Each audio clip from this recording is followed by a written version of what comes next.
চৌধুরী বাড়িতে পুরোদমে বিয়ের আয়োজন চলছে, আর 2 দিন পরে হিয়ানের বিয়ে। বিয়ের আয়োজন নিয়ে সবাই খুবই ব্যস্ত আছে। 2 মিনিট বসার জন্য কারো হাতে সময় নেই। বিয়ের সব আয়োজন হিয়ানদের বাড়িতেই হবে। গেস্টরা অলমোস্ট সবাই চলে এসেছে। মেঘ আর মিহির এতদিন আহানদের বাড়িতেই ছিল। আহান মেঘকে আর মিহিরকে নিজেদের বাড়িতে যেতে দেয়নি, কারণ আবিরেরা এখনো মেঘদের বাড়িতেই আছে। মেঘের মামা মামি আবিরদের সবাইকে বিয়েতে আসার জন্য ইনভাইট করেছে, তাই ওরা কেউই যায়নি। বিয়ের অনুষ্ঠান শেষ হলে তারপর একসাথে যাবে। এর মধ্যে মীরা রহমান অনেকবার ফোন করেছিল মেঘ আর মিহিরকে বাড়িতে ফিরে আসার জন্য, কিন্তু আহান সাফ সাফ মানা করে দিয়েছে। ও বলেছে যতদিন আবিরেরা ওই বাড়িতে আছে ততদিন মেঘ বা মিহির কেউই ওই বাড়িতে যাবে না। মীরা রহমান আহানকে অনেক বোঝানোর চেষ্টা করেছে, কিন্তু কোনো কাজই হয়নি। এই কয়েকদিনে আহান আর মেঘের সম্পর্কটা আরো গভীর হয়েছে। আহানের ছোট্ট ছোট্ট কেয়ারিং গুলো মেঘকে আহানের প্রতি অনেকটা দুর্বল করে দিয়েছে। ও সবসময় নিজেকে আহানের মনের মতো তৈরি করার চেষ্টা করে। আহানের অপছন্দের জিনিসগুলোকে সম্পূর্ণ ইগনোর করে। আহানের পছন্দ অনুযায়ী সব কাজ করে। মেঘের এই ছোট ছোট চেঞ্জগুলো আহান সব সময় নোটিস করে, আর ভীষণ খুশিও হয়। এসব দেখে ওর মনের মধ্যে নিজের ভালোবাসার মানুষটাকে কাছে পাওয়ার আকাঙ্ক্ষা আরো দৃঢ় হয়। এতদিনের এত অপেক্ষা, এত ভালোবাসার ফল যে মিষ্টি হতে চলেছে, সেটা ভেবেই ওর ঠোঁটের কোণে তৃপ্তির হাসি ফুটে ওঠে। সকালে ব্রেকফাস্ট করে সবাই বিয়ের শপিং এর জন্য বের হলো। শপিং মলে গিয়ে আহান মেঘকে রেখে গায়েব হয়ে গেল। যাওয়ার আগে বলে গেল, আমি না আসা পর্যন্ত তুমি নিজের জন্য কিছুই চুজ করবে না। অগত্যা মেঘ নিজের কেনাকাটা বাদ দিয়ে আলিশা আর হিয়ানকে ড্রেস কিনতে হেল্প করতে লাগলো। সারিকা, সাইফা, দিশা ওরা এক পাশে দাঁড়িয়ে নিজেদের মতো ড্রেস চুজ করছে। আহির আর মিহির এক পাশে চেয়ারে বসে ফোন টিপছে। ওদের দেখে মনে হচ্ছে এইসবে ওদের কোনো ইন্টারেস্ট নেই। অভি অনেকক্ষণ আগে আহানদের সাথে চলে গেছে। মেঘ দেখলো আহির আর মিহির চুপচাপ বসে আছে, তাইও নিজে গিয়ে আহির আর মিহিরের জন্য ড্রেস চুজ করতে লাগলো। প্রায় দুপুর 3টার দিকে আহান আর অভি ওদের কাছে ফিরে আসলো। এসে দেখলো সবাই খুব হাসি খুশি হলেও মেঘ মুখটা কালো করে বসে আছে। মেঘ আহানকে আসতে দেখে ম্লান হাসলো। আহান এসে খুব তাড়াহুড়ো করে সবাইকে রেস্টুরেন্টে নিয়ে গেল। লাঞ্চটা সবাই রেস্টুরেন্টেই করলো। এর মধ্যে আহান মেঘের সাথে তেমন একটা কথা না বলে মেঘের মুখে বিষাদের ছায়া নেমে এলো। লাঞ্চ করা শেষে মেঘেতে সবাইকে জুয়েলারি শপে নিয়ে এসে আহান আর অভি কাজ আছে বলে আবার চলে গেল। আহানকে চলে যেতে দেখে মেঘের এবার কান্না চলে আসলো, কিন্তু পাবলিক প্লেসে কোনো সিন ক্রিয়েট করবে না বলে নিজেকে সামলে নিল। তারপর এক কোনায় গিয়ে চুপচাপ মাথা নিচু করে বসে ফোন স্ক্রল করতে লাগলো। সন্ধ্যার দিকে সবার শপিং করা কমপ্লিট হয়ে গেলেও মেঘের নিচের জন্য কিছুই কেনা হলো না। হিয়ান অনেকবার মেঘকে বলেছিল নিজের পছন্দ মতো কিছু কেনার জন্য, কিন্তু মেঘ হিয়ানের একটা কথাও শোনেনি, চুপচাপ এক কোনায় বসে রয়েছে। এর মধ্যে আহান আর অভির ছায়াও কেউই খুঁজে পায়নি। ওরা ফোনটাও বন্ধ করে রেখেছে। সন্ধ্যা 7টা। মেঘরা সবাই শপিং মল থেকে বের হয়ে বাইরে এসে দেখে আহান আর অভি অলরেডি গাড়ির সাথে হেলান দিয়ে বাইরে দাঁড়িয়ে আছে। হিয়ান এসে আহানকে একটা ধমক দিয়ে বলল, সারাদিন কোথায় ছিলি? শপিং করতে এসে কি এমন মহৎ কাজ করতে গেলি যার জন্য সারাদিন লেগে গেল? তুই ব্যস্ত ছিলি, তাই আমরা এতদিন বড়দের সাথে শপিং করতে আসিনি, তোর ফ্রি হওয়ার জন্য অপেক্ষা করেছি। কিন্তু তুই আজকেও চলে গেলি। 2 দিন পর বিয়ের অনুষ্ঠান শুরু হয়ে যাবে, সবার কেনাকাটা কমপ্লিট, অথচ এখন অবধি মেঘের কিছুই কেনা হলো না। হিয়ানের কথা শুনে আহান আর চোখে একবার মেঘের দিকে তাকালো। দেখলো মেঘ এক পাশে মন খারাপ করে মাথায় নিচু করে দাঁড়িয়ে আছে। অভি এসে হিয়ানের কাঁধে এক হাত রেখে বলল, থাম ভাই, এত রাগিস না। 2 দিন পর তোর বিয়ে, এখন যদি অতিরিক্ত রাগের ফলে তোর হার্ট ফেল হয় তাহলে আমার বোনটার কি হবে? এত তাড়াতাড়ি ওর জন্য তোর মতো একটা পাত্র কোথায় পাবো বলতো? অভির কথা শুনে হিয়ান রাগী চোখে অভির দিকে তাকালো। আহির গিয়ে আলিশার হাত ধরে টেনে নিজের কাছে নিয়ে এসে বলল, অভিপ্র, পাত্র নিয়ে তোমাকে চিন্তা করতে হবে না। আলিশা বেবিকে বিয়ে করার জন্য আমি তো সেই কবে থেকেই এক পায়ে দাঁড়িয়ে আছি। হিয়ান গিয়ে আহিরের হাত থেকে আলিশাকে ছাড়িয়ে এনে আহিরকে ওকে উদ্দেশ্য করে বলল, ওই তুই আমার বউয়ের থেকে 100 হাত দূরে থাকবি, একদম আমার বউয়ের চারপাশেও আসবি না। তোর ইন্টেনশন আমার একদম সুবিধার মনে হচ্ছে না। হিয়ানের কথা শুনে সবাই হা হা করে হেসে দিল। মেঘের এতক্ষণ মন খারাপ থাকলেও ওদের কথা শুনে না হেসে পারল না। আহির হাসতে হাসতে বলল, সিরিয়াসলি ব্রো, তুমি এখন আমার জন্য জেলাস ফিল করছো? হিয়ান দাঁতে দাঁত চেপে বলল, না রে, জেলাস ফিল করছি না, চিন্তা হচ্ছে আমার। তোর তো আর ক্যারেক্টার ঠিক নেই, কখন আমার বউটার দিকে নজর দিয়ে ফেলিস। আহির চোখ বড় বড় করে অবাক কণ্ঠে বলল, ব্রো, তোমার কি আমাকে ক্যারেক্টারলেস মনে হয়? আহিরের কথা শুনে হিয়ান কিছু বলতে যাবে, তার আগেই সারিকা ভেঙচি কেটে বলল, এখানে মনে হওয়ার কি আছে? তুমি আসলেই একটা ক্যারেক্টারলেস। মেয়ে দেখলে হা করে মেয়েদের দিকে তাকিয়ে থাকো। আহির রেগে চিল্লিয়ে বলল, বাট আমি কবে কখন কোর্ট মেয়েদের দিকে তাকাতে গেছিলাম?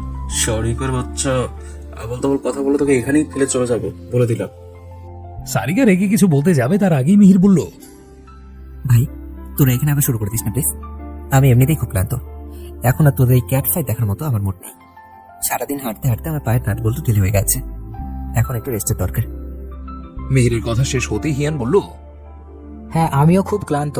যদি জানতাম বিয়ে করতে হলে এত শপিং করতে হয় তাহলে জীবনেও বিয়ে করতাম না। এত শপিং করে বিয়ে করার থেকে তো চিরকুমার থাকা ভালো। আহানদের গাড়ি এসে চৌধুরী বাড়ির সামনে থামলো। ওরা শপিং মল থেকে সোজা এখানে চলে এসেছে। শুধু আলিশা আর অভি নিজেদের বাড়িতে চলে গেছে। যাওয়ার সময় ওদের সাথে দিশাকেও নিয়ে গেছে। যাওয়ার পথে দিশাকে ওর খালামনের বাসায় ড্রপ করে দেবে। আহানরা গাড়ি থেকে নামতেই দেখতে পেল পুরো বাড়িটা ঝাড়বাতি দিয়ে সাজানো হয়েছে। বাড়ির সামনের দিকটা এখনো ডেকোরেশন চলছে। চারপাশে বিভিন্ন লোকজনের আনাগোনা, এক একজন এক এক ধরনের কাজ করছে। সবাই নিজেদের কাজে ব্যস্ত। আহানরা গাড়ি থেকে নামতেই কয়েকজন সার্ভেন্ট ওদের দিকে এগিয়ে এলো। তারা গিয়ে একে একে গাড়ি থেকে জিনিসপত্রগুলো নামিয়ে বাড়ির ভেতরে চলে গেল। আহান গিয়ে নিচের গাড়ির ডিকি খুলে কয়েকটা শপিং ব্যাগ বের করলো। তারপর দুজন সার্ভেন্টকে আলাদা করে ডেকে নিয়ে গিয়ে ওদেরকে কিছু একটা বলে ব্যাগগুলো ওদের কাছে দিয়ে দিল। ওরাও ব্যাগগুলো নিয়ে সোজা বাড়ির ভেতরে চলে গেল। আহির, মিহির, সারিকা, সাইফা, হিয়ান, মেঘ ওদের কাছে ব্যাপারটা একটু স্ট্রেঞ্জ লাগলেও অতিরিক্ত ক্লান্ত থাকে ওরা ব্যাপারটা তেমন পাত্তা দিল না। মেঘরা বাসার ভেতরে এসে সবাই অবাক হয়ে গেল। হিয়ানদের বাসার ড্রয়িং রুমে আবির, জেরিন সহ ওদের মা বাবারা সবাই বসে আছে। এই সময় ওদের এইখানে একদমই আশা করেনি মেঘরা। আহান অগ্নি দৃষ্টিতে আবিরের দিকে তাকিয়ে দতে দত চেপে ধীর কণ্ঠে বলল, এদের মনে হয় শান্তিতে বেঁচে থাকার ইচ্ছে নেই, থাকলে বারবার ঘুরে ফিরে মরার জন্য আমার সামনে চলে আসতো না। আহানদের কথা শেষ হতেই আহির বলল, আমার তো এদের চেহারা দেখলে সব কটাকে জনে মেরে দিতে ইচ্ছে করে। ইচ্ছে করলে মেরে দে, আমি আর এদের এক মুহূর্তে টয়লেট করতে পারছি না। কোন একদিন আমার সহ্য শক্তির পাত ভেঙে যাবে আর আমি এদের কিছু একটা করে বসবো। মিহিরের কথা শেষ হতেই পাশ থেকে মোনা খান চাপা স্বরে বলে উঠলেন, খবরদার, এখানে কেউ কোনো সিন ক্রিয়েট করবে না। ওদের বড় ভাইয়া ইনভাইট করেছে, বিয়ে শেষ না হওয়া পর্যন্ত ওরা এখানেই থাকবে। ওরা সবাই আপাতত তোমাদের গেস্ট, তাই ওদের আপ্যায়ন করার দায়িত্ব তোমাদের। ওদের সাথে উল্টাপাল্টা কিছু করার কথা কেউ স্বপ্নেও ভাববে না। বিয়ে উপলক্ষে অনেক গেস্ট আসবে, তাই এমন কোনো কাজ করবে না যাতে আমাদের মান সম্মান নিয়ে টানাটানি হয়। আহান তীক্ষ্ণ দৃষ্টিতে ওর মায়ের দিকে তাকিয়ে বলল, ওদের কারণে মেঘের গায়ে যদি এতটুকু আঁচ লাগে না, তাহলে মা ওরা এখান থেকে একজনের সুস্থ অবস্থায় বাড়িতে ফিরতে পারবে না। তার তোমাদের মান সম্মান থাকুক বা না থাকুক সেটা আমার দেখার বিষয় না। কথাটা বলে আহান হনহন করে সিঁড়ি বেয়ে উপরে চলে গেল। মিহির ও মেঘের হাত ধরে নিয়ে একদম উপরে চলে গেল। ওদের সাথে হিয়ান, আহির, সারিকা, সাইফা উপরে চলে গেল। রাত 11:30।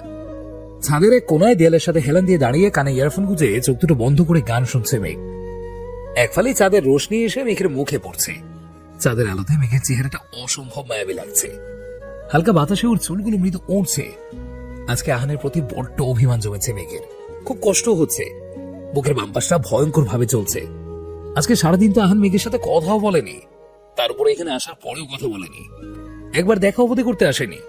মেঘ একে তো বিয়ের জন্য কোনো শপিং করতে পারেনি, সেটা নিয়ে আপসেট ছিল। তার উপরে প্রিয় মানুষের থেকে এমন অবহেলা যেন ও কিছুতেই মেনে নিতে পারছে না। কষ্টে কান্নাগুলো সব দলা পাকিয়ে বেরিয়ে আসছে। মেঘের চোখের কোণা থেকে পানি গড়িয়ে পড়ছে।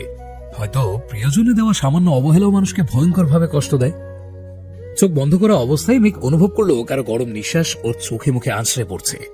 কেউ ওকে খুব কাছ থেকে গভীর চাহনি দিয়ে পর্যবেক্ষণ করছে। মেঘ ফট করে চোখ খুলে সামনে তাকালো। আচ্ছা, আলোতেও সামনে থাকা ব্যক্তিটিকে মেঘের চিনতে একটু অসুবিধা হচ্ছে না। সামনে থাকা ব্যক্তিটি আর কেউ না, আহান। মেঘ আহানকে দেখে দ্রুত চোখের কোণে জমে থাকা পানিটুকু মুছে ফেললো। তারপর ওখান থেকে যেতে নিলে আহান দেয়ালের দুপাশে হাত রেখে মেঘকে আটকে দিল। আহানের এমন কাণ্ডে মেঘার কোনো উপায় না পেয়ে দেয়ালের সাথে একদম পিঠ থেকে গুটি সুটি মেরে অন্যদিকে মুখ করে তাকিয়ে রইল। আহান মেঘের দিকে একটু ঝুঁকে বলল, কাঁদছিলি কেন, কি হয়েছে? আহানের প্রশ্ন শুনে মেঘ বলল, কোথায় কাঁদছিলাম, আর কাঁদবই বা কেন? ওইদিকে তাকিয়ে কেন আনসার দিচ্ছ? আমার দিকে তাকাও। আহানের কথাটা শুনেও মেঘ অন্যদিকেই তাকিয়ে রইল। আহান মেঘের দিকে আরেকটু ঝুঁকে বলল, কি হলো টিয়া পাখি, তাকাও আমার দিকে। তুমি আমার উপর খুব রেগে আছো তাই না? আহানের কথা শুনে মেঘের গাল গড়িয়ে পানি পড়তে লাগলো। আহান আদুরে কণ্ঠে আবারও বলল, আই এম ভেরি সরি টিয়া পাখি, আর কখনো এরকম ভুল হবে না। আমি খুব বড় অন্যায় করে ফেলেছি, দরকার হলে তুমি আমাকে শাস্তি দাও, তো এইভাবে চুপ করে থেকো না প্লিজ। আহানের কথা শেষ হতেই মেঘ ফুঁপিয়ে কেঁদে উঠল। মেঘকে কাঁদতে দেখে আহান তড়িঘড়ি করে মেঘের দু গালে হাত রেখে নিচে থেকে ঘুরিয়ে বলল, এইভাবে কাঁদছো কেন মেঘ পড়ি? সরি বলেছি, ভুল হয়ে গেছে। আমার কখনো এরকম ভুল হবে না। আমি আর কখনো তোমাকে শপিং মলে একা রেখে যাবো না। মেঘ হিঁচকি দিতে দিতে বলল, আপনি আজকে সারাদিন কেন আমাকে ইগনোর করেছেন? কেন আমার সাথে একটা কথাও বলেননি? জানেন আপনার এমন ব্যবহার আমাকে কতটা আঘাত দিয়েছে, কতটা কষ্ট হচ্ছে আমার। কথাটা বলেই মেঘ আরো জোরে জোরে কেঁদে দিল। মেঘকে এভাবে কাঁদতে দেখে আহান মেঘকে শক্ত করে জড়িয়ে ধরে ওর ঘাড়ে মুখ গুজে লো ভয়েসে বলল, সরি মেঘপুরি, আমি আর কখনো এমনটা করবো না। এইবারের মতো মাফ করে দাও প্লিজ। আসলে তখন ওদের এই বাড়িতে দেখে মাথাটা এত গরম হয়ে গিয়েছিল যে তোমার সাথে কথা বলার সুযোগটাই পাইনি। Sorry for that. কথাটা বলেই আহান মেঘের ঘাড়ে ঠোঁট ছোয়ালো। মেঘ লজ্জায় আহানের শার্টের পিঠের অংশ খামচে ধরে ওর বুকে মুখ লুকালো। আহান মেঘের কানের কাছে মুখ নিয়ে গিয়ে ফিসফিস করে বলল, জিজ্ঞেস করবে না আজকে সারাদিন কোথায় ছিলাম? বলেই আহান মেঘের কানে লতিতে ঠোঁট ছোয়ালো। সাথে সাথে মেঘ কেঁপে উঠে ওকে আরো শক্ত করে আঁকড়ে ধরলো। আহান মেঘকে নিজের বুক থেকে উঠিয়ে সামনে থেকে ঘুরিয়ে মেঘের পিঠের বুকের সাথে লাগিয়ে দাঁড় করালো। তারপর ওর কাঁধে নিচে থুতনি রেখে ওকে নিজের বাহুবন্ধনে আবদ্ধ করে ধীর কণ্ঠে বলল, সারাদিন কোথায় ছিলাম জানো? তোমার আর আমার জন্য শপিং করেছি, সবকিছু একটু ম্যাচিং করে। বিয়ের প্রত্যেকটা ফাংশনে তোমাকে আমার পছন্দ রঙের লাগাবো। তোমার ড্রেস থেকে শুরু করে তোমার পায়ের জুতো পর্যন্ত সবকিছু আমার পছন্দের হবে, বুঝলে সুইটার্ট? আহানের কথা শুনে মেঘের ঠোঁটের কোণে মৃদু হাসি ফুটে উঠল। ও সারাদিন কত উল্টাপাল্টা চিন্তা ভাবনা করেছে, অথচ আহান ওর জন্যই কেনাকাটা করায় সারাটা দিন ব্যস্ত ছিল। আহান মেঘের ঘাড়ে আস্তে করে ঠোঁট ছুঁয়ে বলল, কখনো উল্টোপাল্টা চিন্তা ভাবনা মাথায় আনবে না টিয়া পাখি। আমি সারাদিন যতই ব্যস্ত থাকি না কেন, তোমাকে অপেক্ষায় রেখে কখনো কোনো কাজ করতে যাব না। আমার কাছে সবার আগে তোমার খুশি থাকাটা জরুরি, তারপর সবকিছু। বাড়ির সবার রাতে ডিনার করার পর আহান, মেঘ, হিয়ান, আহির, মিহির, সারিকা, সাইফা ডিনার করার জন্য নিচে নামলো। ওরা সিঁড়ি দিয়ে নেমে ড্রয়িং রুমে এসে দেখে আজকে বিয়ের জন্য যে শপিংগুলো করা হয়েছিল সেগুলো বাসার সবাই আনপ্যাক করে দেখছে। বাসার লোকেরা ছাড়া কয়েকজন গেস্টরাও এখানে আছে। তাদের মধ্যে আবির, জেরিন সহ মেঘের চাচুরা, ফুপুরা সবাই আছেন।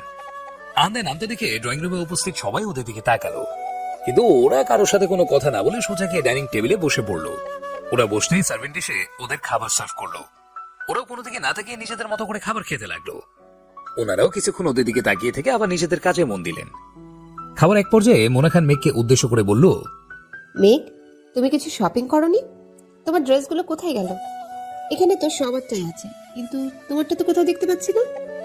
মোনা খানের কথা শুনে মেঘের খাওয়া বন্ধ হয়ে গেল। ও আর চোখে একবার আহানের দিকে তাকালো, দেখলো আহান কোনো দিকে না তাকিয়ে নিজের মতো খাবার খাচ্ছে। মেঘ কি বলবে বুঝতে পারছে না, তাই চুপচাপ মাথা নিচু করে বসে রইল। মেঘকে চুপ থাকতে দেখে মোনা খান আবারও বললেন, কি হলো মেঘ, চুপ করে আছো কেন? তুমি কিছু কেনাকাটা করনি? আর আহানের তো কোনো ড্রেস খুঁজে পাচ্ছি না। তোমরা কি দুজনে একজনও কিছু কেনাকাটা করনি? মোনা খানের কথা শেষ হতেই আহান খাওয়া থামিয়ে কাট কাট গলায় জবাব দিল, শপিং করবো না কেন মা? অবশ্যই শপিং করেছি। মেঘের আমার জিনিসপত্রগুলো আমি আমার কাছে রেখে দিয়েছি, ওইগুলো তোমাদের কারো দেখার দরকার নেই। বেশি দেখতে ইচ্ছে হলে ফাংশনে যখন পড়বো তখন দেখে নিও। আহানের কথাটা বাকিরা স্বাভাবিকভাবে নিলেও আবিরদের পরিবারের সবাই বেশ অবাক হলো। এটা ভেবেছে মেঘের ড্রেস আহানের কাছে কি করছে, আর আহানই বা কেন সেগুলো কাউকে দেখাতে চাইছে না। আবির তীক্ষ্ণ কণ্ঠে আহানকে উদ্দেশ্য করে বলল, মেঘনার ড্রেস তোমার কাছে কেন রেখেছো? আর বাকিদের জিনিসপত্রগুলো যখন সবাই দেখতে পারছে, তাহলে ওরগুলো দেখতে প্রবলেম কোথায়? আবিরের কথাটা শেষ হতেই ড্রয়িং রুমের পিন পতন নীরবতা ছেয়ে গেল। আহানের এতক্ষণে শান্ত চেহারাটায় রাগের আভাস দেখা দিল। চোখ জোড়া ভয়ঙ্কর ভাবে লাল হয়ে গেল। আহির, মিহির, হিয়ান ওরা খাওয়া বন্ধ করে শক্ত মুখে বসে আছে। সারিকা, সাইফা, মেঘ ওরা ভীত চোখে একে অপরের মুখ চাওয়াচাই করছে। আহান খাবারের প্লেটটা সামনের দিকে ঠেলে সরিয়ে দিয়ে বসা থেকে উঠে দাঁড়িয়ে আবিরকে উদ্দেশ্য করে বলল, that's none of your business bro. Guest এসেছো, গেস্টদের মতো থাকবে, খাবে আর চলে যাবে। আমাদের কারো কোনো বিষয় না করে আসলে তার ফল তোমার জন্য খুব একটা ভালো হবে না। Bye night. কথাটা বলে আহান হনহন করে উপরে চলে গেল। আহানের পেছনে পেছনে আহির আর মিহিরও খাওয়া ছেড়ে চলে গেল। ওরা যেতেই মেঘ, সারিকা, সাইফা একটা স্বস্তির নিঃশ্বাস ফেলল।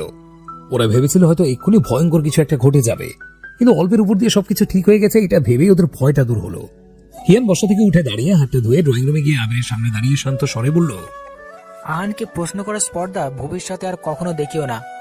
একমাত্র আমরা ছাড়া ওকে বাইরের কেউ প্রশ্ন করুক সেটা ওর একদম পছন্দ না। তাই ভুলেও আর এই ভুলটা করতে যেও না, তাহলে পস্তাতে হবে। কথাটা বলেই হিয়ানও উপরে চলে গেল। ওদের কথা শুনে রাগে আবি সাপের মতো ফুঁসতে লাগলো, কিন্তু মুখে কিছুই বলল না। দাঁতে দাঁত চেপে চুপচাপ বসে রইল।